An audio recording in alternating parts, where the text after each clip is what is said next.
Hello दोस्तों, स्वागत है आपका हमारे यूट्यूब चैनल इजी स्टडी 221 में। तो बच्चों, एलटी ग्रेड होम साइंस की क्लास में लेके आई हूँ आज कुछ क्वेश्चन और आंसर। तो पहला है, पैरोकारी क्या है। ये जो पैरोकारी है ये है क्या। कहा गया है कि पैरोकारी क्या है। तो पैरोकारी एक नियोजित रणनीति पर निर्भर है। कहने का तात्पर्य है कि जैसे कि एक कोई नियोजित, जैसे एक प्लान नहीं बनाया जाता है, एक रणनीति बनाई गई कि इस पे ये कार्य करना है, उसको मतलब उस रणनीति को पैरोकारी कहते हैं।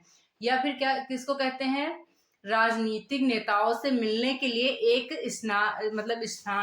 स्थानापन्न क्रियाकलाप, मतलब एक स्थान पे जो है, स्थानापन्न का मतलब कि किसी एक स्थान पे मिलके जो उनसे क्रियाकलाप बातचीत की जाएगी उसे भी पैराकारी कहते हैं। तो या तो एक मतलब नियोजित रणनीति, बात वही है, समझने की कोशिश करिए कि नियोजित रणनीति मतलब प्लान बनाना, और जो है राजनीतिक नेताओं से मतलब मिलकर स्थानापन्न करेंगे। तो बात एक ही है दोनों की, तो समझने की कोशिश करिए, उसको क्या कहते हैं, पैरोकारी कहते हैं। अगला क्वेश्चन है, विस्तार विज्ञान द्वारा लोगों की जीवन गुणवत्ता को बढ़ाने के लिए निम्नलिखित में से किन पर जोर डाला जाता है। जो विस्तार विज्ञान है, विस्तार विज्ञान का मतलब है कि प्रसार शिक्षा, उसी को विस्तार विज्ञान भी कहते हैं। तो उसकी जो जीवन गुणवत्ता, मतलब जब लोगों की जीवन गुणवत्ता बढ़ती है तो सबसे पहले मतलब किस पे विचार किया जाता है, निम्नलिखित में से किस पे विचार किया जाता है। तो हमने रॉन्ग वाले को आंसर नहीं लिखे हैं, जो राइट है वही लिखा है। तो सबसे पहले स्थानीय नेतृत्व को मजबूत बनाना, मतलब जहां पे वो लोग रह रहे हैं वहां के जो है लोगों का नेतृत्व जो है उसको सबसे पहले मजबूत बनाना पड़ेगा। जब मजबूत बन जाएंगे तो क्या होगा, आत्मनिर्भर बनाना, मतलब स्वयं कार्य करने की उनमें जागरूकता बढ़ाना, आत्मनिर्भरता को बढ़ाना। फिर हो गया स्वदेशी संस्थानों का प्रभावी उपयोग, जो स्वदेशी संस्थान है उनका जो है प्रभावी उपयोग हम करेंगे। अब अगला है, दत्तक ग्रहण प्रक्रिया की अवस्थाओं को सही क्रम में व्यवस्थित कीजिए। ये जो दत्तक ग्रहण है ये जो है इसकी जो है अवस्थाएं होती है। तो पहली अवस्था कौन सी होगी, दूसरी, इस तरह मतलब आपस में मिक्स आएंगे। आपको सीरियल वाइज इसको लगाना पड़ेगा। लगाने के लिए आपको इसको याद करना पड़ेगा। तो पहला हो गया जागरूकता। दत्तक ग्रहण प्रक्रिया में सबसे पहला हो गया जागरूकता।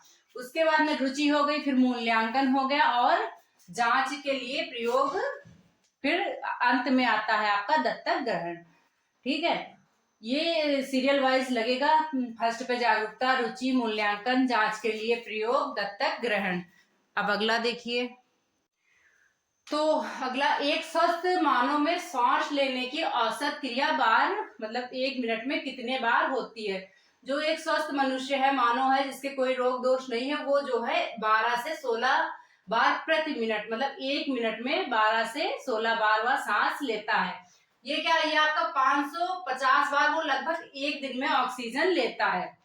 कितने बार, 550 बार, कितने दिन में, एक दिन में।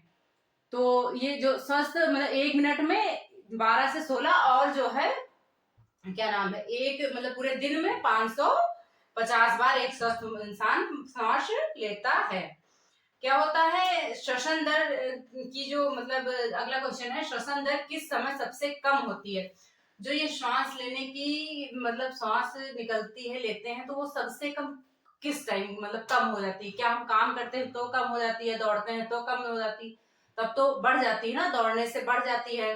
काम भी जल्दी जल्दी करते हैं तो हमारी सांस जल्दी जल्दी मतलब आने लगती है। तो हाँ, कहते हैं कि सांस फूलने लगी, जिनके वीकनेस होती है उनके जल्दी जल्दी सांस फूलने लगती है। तो यहाँ पे क्या होता है, सोते समय हमें जो है सांस जो श्वसन दर है वो सबसे कम होती है, मतलब सोने के टाइम श्वसन दर कम हो जाती है। तो जब हम मतलब जगे होते हुए तब श्वसन सामान्य होती है, जैसे कि मतलब कभी कभी असामान्य हो गई, जैसे दौड़ने में, बोलने में, खेलने में, वो बात अलग की है, लेकिन जो कम होती है वो सोने के टाइम होती है। अगला है, जन्म के समय शिशु मतलब लड़के जो बालक होते हैं, जन्म लेते हैं, उनकी हृदय की धड़कन की दर होती है वो कितनी होती है। तो मतलब जो धड़कन होती नहीं, धड़कन बच्चे की सही चल रही कि नहीं देखा नहीं जाता, तो वो धड़कन जो है वो होती है जो है 120 से 130 बार प्रति मिनट में उसकी धड़कन धड़कती है।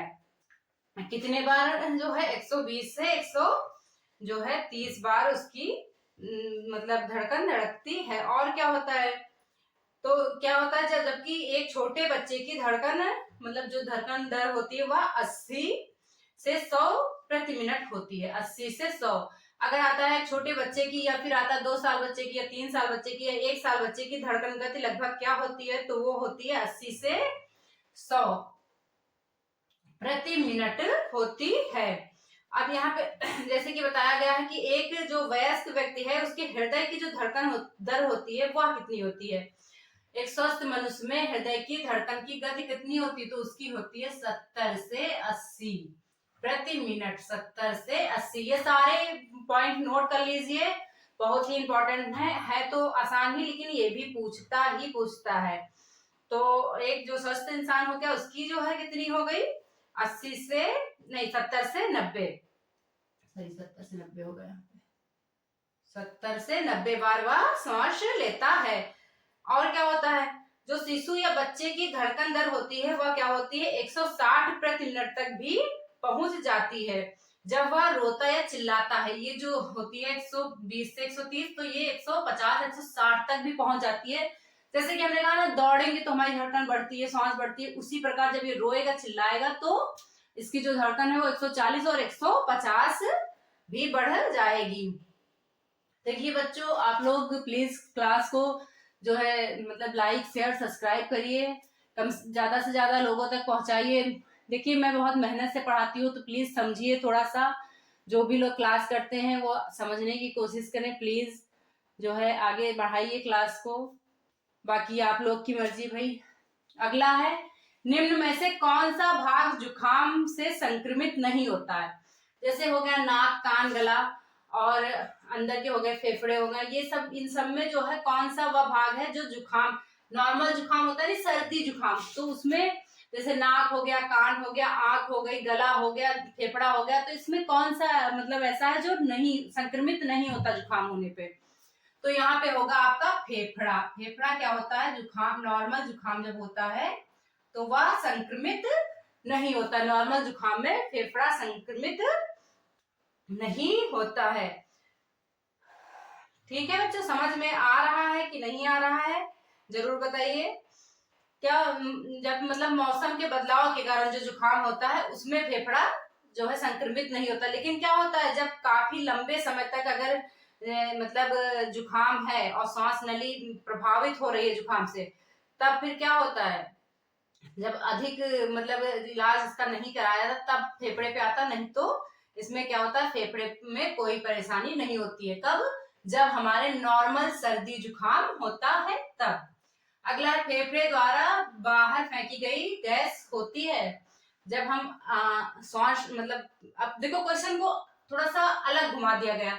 यहाँ पे ये भी कहा जा सकता था कि हम जो सांस बाहर निकालते हैं उसको क्या कहते हैं, या फिर जो सांस लेते हैं उसको क्या कहते हैं। तो जो लेते हैं हम वो क्या हो जाता है, वो ऑक्सीजन हो जाता है, और हम निकालते क्या है, क्या निकालते हैं, कार्बन डाइऑक्साइड निकालते हैं। लेकिन यहाँ पे कहा गया फेफड़े के द्वारा। अब बच्चों को कंफ्यूज कर देता है कि फेफड़े के द्वारा क्या निकलता है, फेफड़े के द्वारा ही जो है आपका कार्बन डाइऑक्साइड निकलता है, कार्बन डाइऑक्साइड। ठीक है, जो नहीं समझ में आ रहा है वो पूछिएगा जो है कमेंट में, तो मैं बिल्कुल बताऊंगी। कार्बन डाइऑक्साइड के, कार्बन डाइऑक्साइड,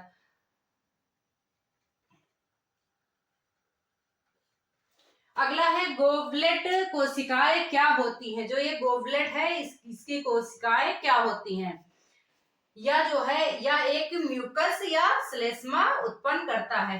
जैसे पूछा गया गोबलेट क्या है, तो यह क्या करता है, इसका मतलब इसका कार्य क्या है, तो यह म्यूकस या श्लेष्मा उत्पन्न करता है। क्या करता है, उत्पन्न करता है। ठीक है, हाँ, जो ये गॉबलेट कोशिकाएं होती हैं वो क्या करती हैं, एक ग्रंथीय परिवर्धित जो है मतलब उप्रकला जो होती है उस उत्तक होता है, जिसका प्रमुख कार्य होता है म्यूकस या श्लेष्मा उत्पन्न करना। मतलब इसका अगर कार्य पूछे तो जो इसका कार्य है म्यूकस या श्लेष्मा उत्पन्न करना हो गया। गॉबलेट कोशिकाएं आंत्रिय एवं श्वसन प्रणाली में पाई जाती है। कहाँ पाई जाती है, ये अगर पूछ लेता है गॉबलेट कोशिकाएं कहाँ पाई जाती हैं, तो गॉबलेट कोशिकाएं आंत्रिय या श्वसन प्रणाली में पाई जाती हैं। बच्चों नोट कर लिया करिए, जो पॉइंट आपको लगे कि हाँ नोट करना चाहिए नोट कर लिया करिए। इनके द्वारा स्रावित म्यूकस विभिन्न प्रकार रासायनिक विकृत तथा श्वसन प्रणाली में बाहर से आने वाले सूक्ष्म जीवों एवं पर्टिकुलेट मेंटर का क्या करता है, छानने का कार्य करता है। जो ये होता है क्या नाम है म्यूकस, ये जो बाहर से मतलब विकृत चीजें आती हैं उनको वो छानने का कार्य करता है। तो बच्चों आज के लिए इतना ही, बाकी क्लास अच्छी लगी हो तो लाइक शेयर सब्सक्राइब करिए। धन्यवाद।